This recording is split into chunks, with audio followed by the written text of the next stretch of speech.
There was a particular day that, the DPO of a particular police, station, they said he sent for me some few years ago.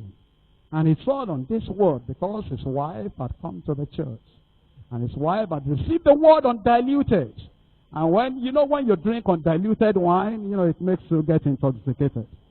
And that woman had taken that wine, the new wine of the word of God, undiluted, just like it's the original. And when she got that thing, she got back home, and that woman was just on fire for Jesus.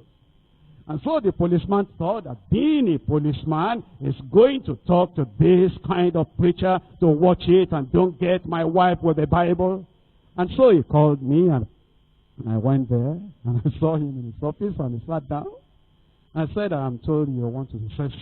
He looked very serious. I'm serious myself. And so when he sat down, he said, what do you teach? I said, come to church and hear. He said, this teaching, this and this, that my wife has come to your church and I've been influenced. I said, there's freedom of worship in this country. You are a policeman. You know the law of the country.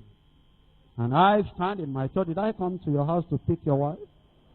Did I tell her to come? She came on her own, and I didn't even know she was in the crowd, and heard the word of God. I said, is this what you called me for? And I stood down and began to tell him that you don't know your duty as a policeman.